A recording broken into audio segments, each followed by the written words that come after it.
Bismillahirrahmanirrahim. Qala al-muallif rahimahullah ta'ala wa nafa'ana bihi wa bi'ulumihi wa bi'asrarihi fid dharain amin. Idza salimal qalbu, ketika hati selamat, anis syahawati, dari dorongan hawa nafsu, fahuwa mu'afan, maka hati itu namanya hati yang sehat. Jadi jika hati selamat dari syahwat hawa nafsu, maka ia namanya hati yang sehat.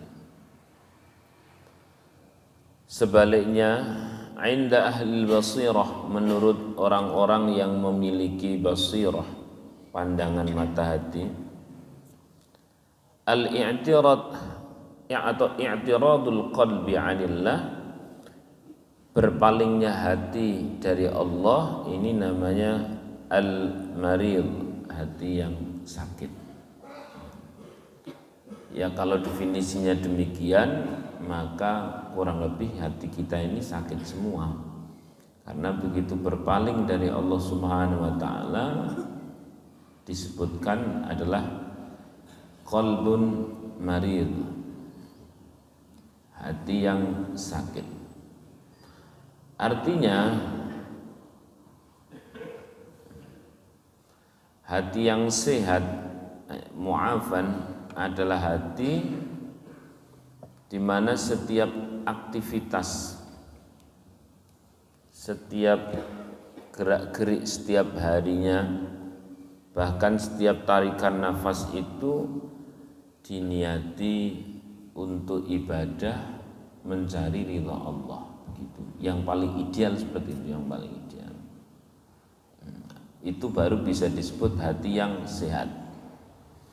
Maka nyaris tidak pernah menuruti keinginan diri, tidak pernah menuruti kepentingan diri. Kita kalau mau makan saja, maka dominasi antara nggo gawe lillah karo nggo gawe enak-enakan awak gitu, banyakan yang mana?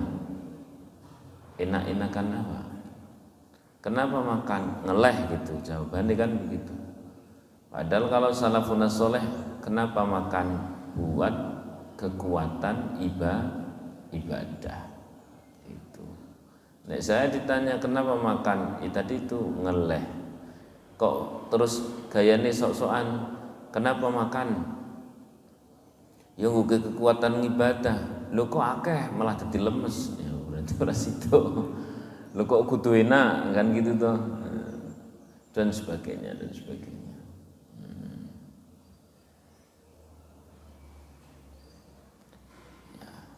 Sallu ala Nabi Muhammad.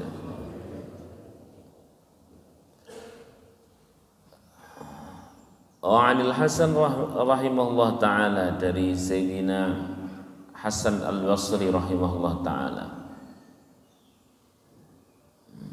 beliau mengatakan, ma darabtu bi basari wala nataqtu bi lisani wala batashtu bi yadayya wala nahattu ala qadami hatta anzura. Tidak pernah aku melirikkan pandangan, mengucapkan satu kata pun dengan lisan, menyentuh apapun dengan tangan, dan melangkahkan kaki, hatta anzura, kecuali saya lihat terlebih dahulu, ala ta'atin aw ala ma'siyatin, apakah gerak-geri ini adalah untuk taat atau untuk kemaksiatan, karena tidak ada pilihan lain. Nek bagi ahli basirah, kalau tidak karena Allah namanya maksiat. Wah nek dhewe kok ngono kuwi, wah ya repot. maksiat terus. Ala ta'atin aw ala maksiatin, apakah karena sebuah ketaatan atau kemaksiatan. Fa in kanat fa in kanat ta'atun fa in kuntu ya kan, maka qaddamtu, saya akan melangkah. Wa in kanat atau wa in kuntu, wa in kanat maksiatan ta'akhartu, kalau ada nilai-nilai yang tidak lillah, aku tunda sekejap. Begitu. Oh ya berarti uripe angel tenan nek atus niku. Kelas kita sallallahu alaihi Muhammad. Jadi yang ideal seperti itu. Idza salimal qalb 'ani syahawat fa huwa mu'afan. Ketika hati seseorang itu terbebas dari kepentingan diri, terbebas dari keinginan diri, maka baru bisa disebut hati yang sehat. Kenapa terbebas dari keinginan diri, kepentingan diri? Adalah semuanya lillah, semuanya karena Allah. Kalau dalam Al-Quran, wa minan nasi may yashri nafsahu ibtigha'a maradatillah wallahu ra'ufun bil ibad. Itu sih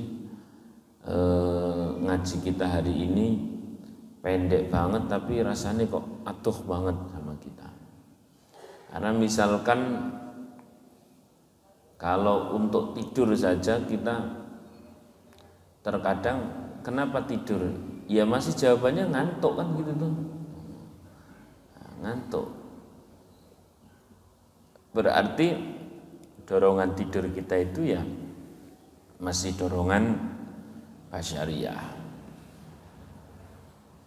Yang paling ideal di sini disebutkan segala yang selain Allah itu tidak jelas. Saya ulangi, segala yang selain Allah itu tidak jelas. Tidak jelas mesti terjadi atau tidak jelas mesti tidak terjadi, kan gitu loh. Tidak jelas, ya tidak jelas. Tidak ada jaminan ya, tidak ada jaminan. Maka kalau memang mau berkumpul dengan seseorang, berkumpullah karena Allah. Mau pisah sama seseorang atau tidak berkumpul sama seseorang karena Allah. Nek kelas saya ini berkumpul dengan orang kaya karena ya ben ketok piye begitu ya. Berkumpul dengan orang fakir ya lumayan iso kongkon-kongkon nek lebar ngei kan gitu kan. Saya itu ya. Saya kumpul karo wong sugih, wah lumayan kan. Nah, ya minimal perbaikan gizi kan gitu. Kumpul karo wong sugih. Nek kumpul karo wong ra duwe, hati itu bawaannya yo ngasih, tapi ngasihnya tidak lillah. Ngasihnya itu adalah ya tadi itu, karena pen iso ngarahke begini dan begitu. Nah, kalau sudah di sini saya lanjutkan ya. An Makhlad bin Ma'dan rahimahullah taala qala ma min 'abdin illa wa lahu arba'u a'yun. Tidak ada seorang hamba kecuali dia memiliki 4 mata. Ainani fi wajhin yubsiru bihima umurad dunya. 2 mata itu nempel di wajah adalah untuk melihat hal-hal duniawi. Wa ainani fi qalbihi yubsiru bihima umural akhirah. Dan 2 mata itu ada di hati untuk melihat perkara akhirat. Fa idza aradallahu bi'abdin khairan, ketika seseorang dikehendaki oleh Allah Subhanahu wa taala ini kebaikan, fataha ainaihi fi qalbi, maka 2 mata yang ada di dalam hati ini yang paling hidup. Jadi tidak pernah melihat segala aktivitas bahkan kayaknya duniawi sekalipun kecuali dicari nilai-nilai ukhrawinya, begitu kurang lebih. Dicari apa? Nilai-nilai ukhrawinya.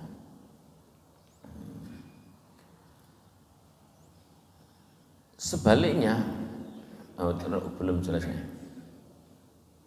Fayubsiru bihima ma wa'ida bil ghaib, maka dia bisa melihat perkara-perkara yang menurut orang lain itu masih ghaib, tapi bagi dirinya ini jelas sekali ya, bahwa al-mautu haq, an-naru haq, wal jannatu haq, wal mizan haq, ya, wa liqa'ur rabb haq, ya.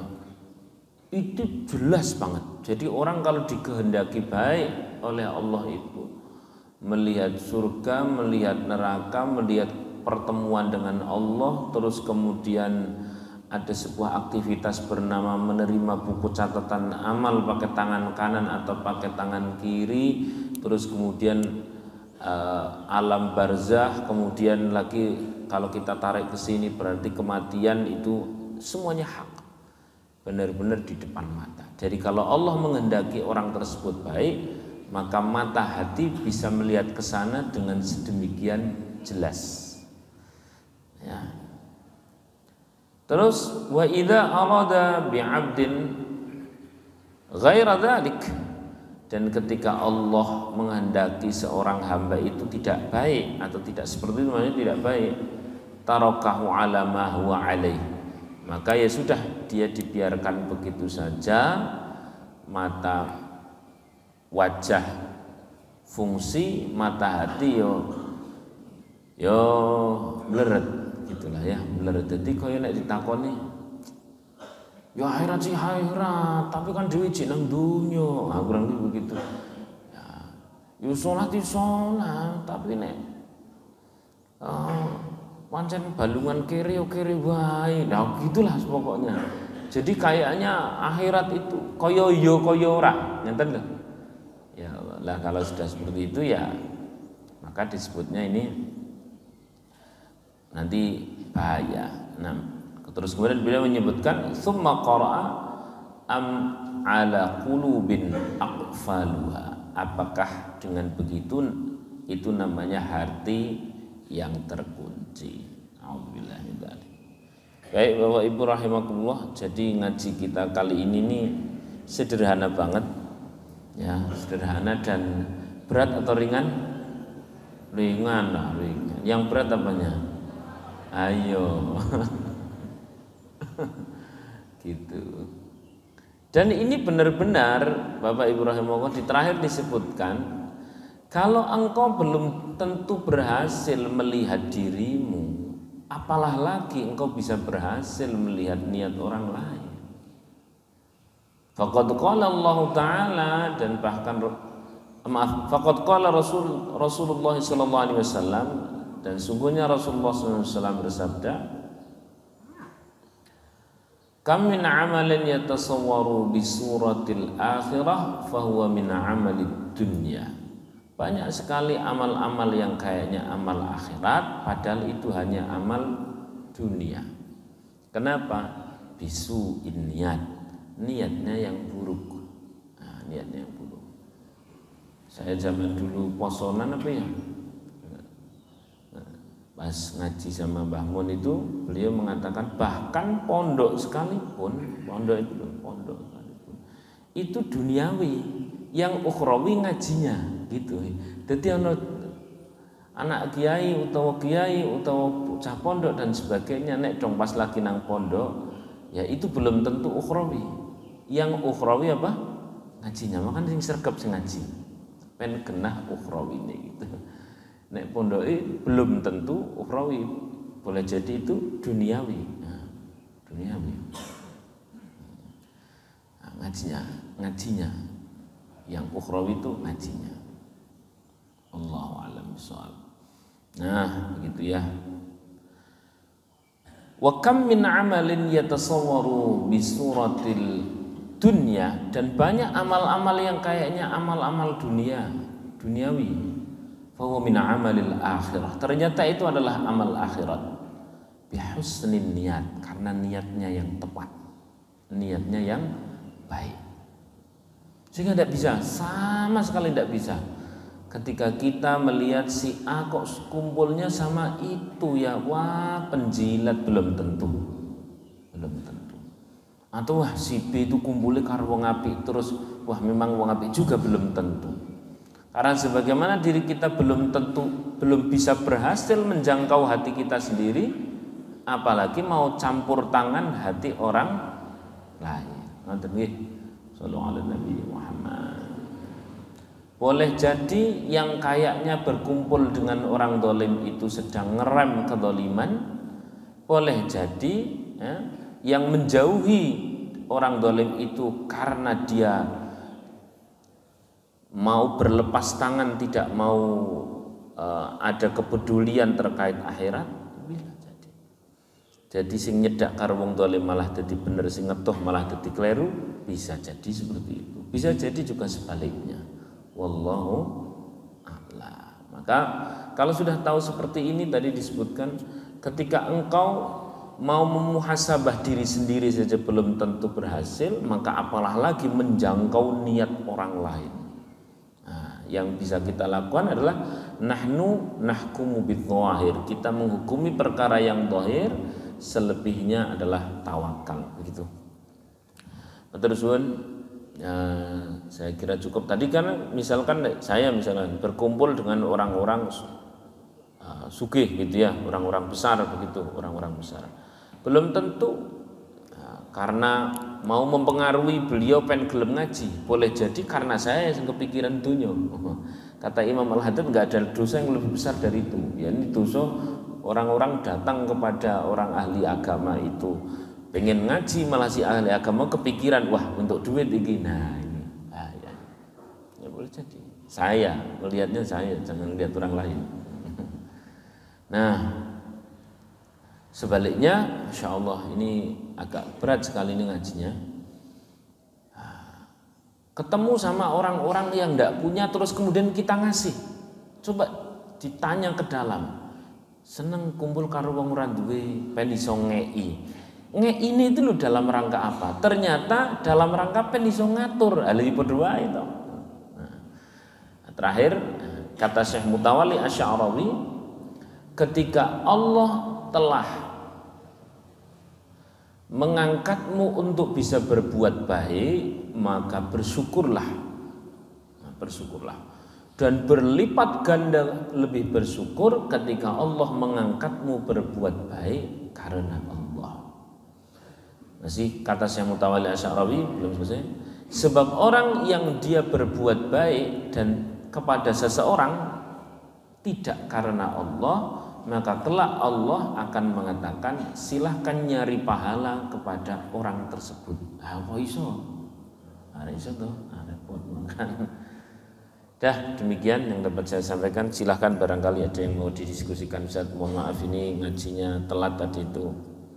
Nah, sehingga saya tidak banyak guyon, langsung masuk ke inti. Guyon-guyon ini mana betulnya enggak.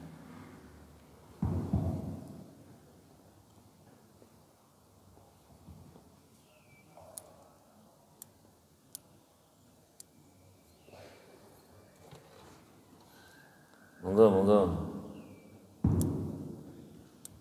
Assalamualaikum warahmatullahi wabarakatuh. Waalaikumsalam warahmatullahi wabarakatuh. Tertarik sekali pernyataan Ustaz mengenai kenapa kita itu kok harus makan.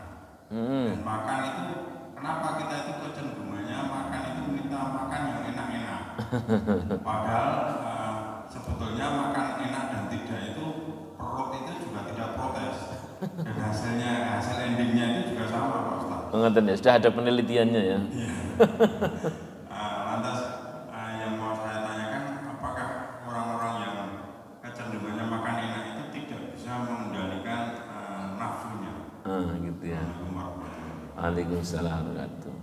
Disebutkan dalam kitab tasawuf kecil namanya kitab Minahus Saniyah. Ini dari jalur Asyadili. Ya. Beliau Imam Syarani mengatakan bahwasanya ada kalanya kita ini makan enak, ya sengaja memilih makan yang enak, sengaja memilih tempat tidur yang enak, sengaja memilih pakaian yang bagus. Ketika ditanya oleh hawa nafsu kita, kita berkata agar kita lebih mudah bersyukur. Kalau lebih mudah bersyukur kepada Allah, ya tidak ada masalah. Tidak ada masalah. Karena kenyataannya orang untuk makan sego karo uyah terus muni alhamdulillah ketoke kok ya ngapusi. No. Ya kan? Betul atau tidak ini? Nah, betul. Sehingga tetap ini di kitab Minah Husaniyah disebutkan begitu. Nah, karena kenyataannya kalau orang untuk misalkan memiliki kendaraan sing nek ditumpaki lebar loro kabeh. Jan loro kabeh padahal iki meh ngaji luar kota memene loro kabeh. Tekan kono ora sedo ngaji malah pijetan. Nah, apa meneh? Dia untuk mengatakan alhamdulillah itu berat sekali. Ya, maka silahkan makanlah yang enak. Ahyanan itu tidak selalu. Ada kalanya makan yang enak, pakaian yang bagus, dijawab kenapa?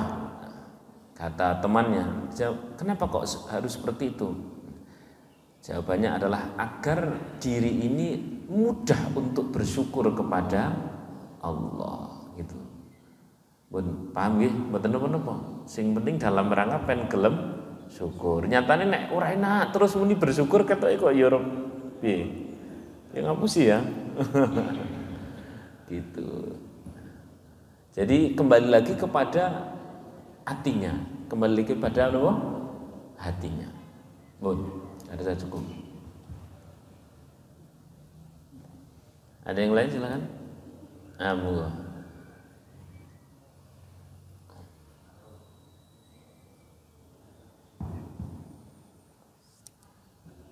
Assalamualaikum warahmatullahi wabarakatuh. Waalaikumsalam warahmatullahi wabarakatuh. Terima kasih Ustaz atas kisahnya. Bahwa di dalam kita skop kecil di Indonesia ini ada beberapa agama, Islam, Kristen, Katolik, Buddha, Hindu dan sebagainya. Yeah. Ada nur ilahi, ada nur Muhammad. Yang lain menganggap adanya suatu penerang hati. Namun mereka tidak mendapatkan suatu penerangan yang benar-benar penerangan ke tauhid. Nah, yang kami tanyakan Pak Ustaz, tadi Pak Ustaz disampaikan bahwa orang ini berbuat satu kebaikan. Secara zahir dia non Muslim, dia sangat sosial dan sebagainya. Tapi tidak mendapatkan satu petunjuk dari Allah. Bahkan coba itu dipelajari semua kitab yang dianggap suci, apa Widain, apa itu Tripitaka, Injil dan Al-Quran, memohon sama Tuhan nanti kan diberitahu sama Allah, diberi kemudahan untuk. Nah, hal-hal ini Pak Ustaz, bagaimana? Adakah kiat-kiat biar orang itu mendapatkan suatu nur ilahi sebagaimana yang Rasul sampaikan, ditinggali 2 wasiat, Al-Quran dan hadis, tapi mereka tidak mau hal itu. Terima kasih Ustaz. Yang pertama ketentuannya jelas, pokoknya lakum dinukum waliyadin. Ya, lakum dinukum waliyadin itu bahasa sederhananya adalah saya yakin terhadap agama saya ini satu-satunya yang benar. Ya, satu-satunya yang benar. Saya sebagai orang Islam, ya Islam. Raditu billahi rabba wa bil islami dina wa Muhammadin nabiyya wa rasulah. Dah ini prinsip. Nah, keyakinan itu masuknya ke dalam. Masuknya ke dalam. Bukan kemudian keluar sehingga memaksa orang lain untuk sekeyakinan. Yang kalau tidak maka hasilnya jadi marah, bukan. Ketika kita ini meyakini bahwa Islam satu-satunya yang benar dan keyakinan kita ini layak untuk dihormati, maka di waktu yang sama pun kita menghormati si A mengatakan kepada dirinya bahwa agamanya satu-satunya yang benar, silakan. Kan gitu toh. Nah, saya yang paling benar silahkan, dia bilang dirinya dengan agamanya yang paling benar silahkan. Lakum dinukum waliyadin. Jelas ya? Nah, tidak harus memaksa orang lain, begitu loh maksudnya. Keyakinan itu berprosesnya ke dalam, bukan keluar. Itu biar paham dulu. Terus kemudian karena itu mungkin kaitan teman atau kaitan sedulur dan sebagainya, kok kayaknya kasihan nanti kalau dia itu sosialnya banyak tapi kok belum syahadat dan sebagainya. Ya jawabannya didoakan. Jawabannya didoakan. Karena dalam prinsip keyakinan kita, mau sebaik apapun kalau dia tidak bersyahadat, jawabannya persis seperti orang yang ikut sayembara, wis capek-capek ngumpul ke koin, ternyata aku dilendi registrasimu di pendaftarannya nanti nomor berapa, sama nomor pendaftarannya berapa? Loh, saya belum daftar. Saya tanya, kira-kira hadiahnya turun enggak turun. Pendaftarannya sederhana, asyhadu an la ilaha illallah wa asyhadu anna muhammadar rasulullah. Gitu. Kasihan nek belum, wong sosialnya udah bagus. Nah, jatuhnya kasihan, habis itu didoakan. Setelah didoakan, kita tunjukkan Islam, ya, indahnya Islam itu ada pada diri kita sebagai orang yang muslim semampunya. Sering saya sampaikan, bahkan ini ada kejadian nyata ketika seorang teman itu dia fokus sekali menjalankan keislamannya. Ketika dia sudah masuk Islam, meh digojlogi karo kanca-kancane cuman terus senyum-senyum tok. Kemudian temannya yang masih non muslim itu dia bilang, "Kok sampean kok saiki apian men to? Sering gratisi, malah wingi nek tak kecewakan kok malah guyang-guyu bae. Kemarin sudah jelas-jelas saya kecewakan, saya tidak memenuhi janji kok malah sampean tidak marah, malah ngeki aku hadiah. Maksudnya piye? Maksudnya piye? Kok sampean kok saiki dadi apian men. Sekarang sampean kok engkau ini kok menjadi baik banget." Dia menjawab dengan satu jawaban yang luar biasa. Jawabannya adalah, yang baik itu bukan saya, yang baik itu ajaran saya, yakni ajaran Islam. Baru dia tertarik melu. Gitu. Shallallahu alaihi Nabi Muhammad. Saya rasa cukup deh. Nah, itu sebagai ikhtiar kita. Demikian Bapak Ibu rahimakumullah. Nah, semoga manfaat. Idza salimal qalbu 'ani syahwat fahuwa mu'afan. Ketika hati dia terbebas dari kepentingan diri dan kepentingan hawa nafsu, maka namanya hati yang sehat. Sehingga apa yang harus kita lakukan? Yang kita lakukan sebagaimana tadi dikatakan oleh Hasan Al-Basri, kalau mendengar, melihat, mengucapkan, menyentuh, melangkah dan sebagainya, tanyakan kepada diri, ala ta'atin aw ala maksiatin, apakah ini sedang taat ataukah ini sedang maksiat. Kalau aktivitas kita ini ternyata memiliki niat ketaatan, lanjutkan. Ketika memiliki ternyata bukan sebuah ketaatan kepada Allah, tapi karena kesenangan diri tok misalkan, maka hentikan sejenak, tata niatnya, jalan lagi. Orang nata niat itu persis seperti orang nandur kayu jati. Napa? Nandur napa? Kayu jati. Kayu jati itu ya kalau menggok dibiarkan, nyabang sana nyabang sini dibiarkan, enggak segera dibersihkan gitu, maka yang terjadi apa? Kayu jati ini akan belak-belok, cabangnya akeh ya. Nah, tapi kalau dikit dipangkas, cabang sini astagfirullahaladzim, aku meh ngaji niat lillahi ta'ala, ya sekalian karo meh kong ini astagfirullahaladzim, aku meh melu iku lho acara itu bismillah niat lillahi ta'ala, tapi ya sekaligus meh ketemu kong ini astagfirullahaladzim, dipangkas, maka kayu jati ini akan tinggi lurus menjulang, harganya mahal.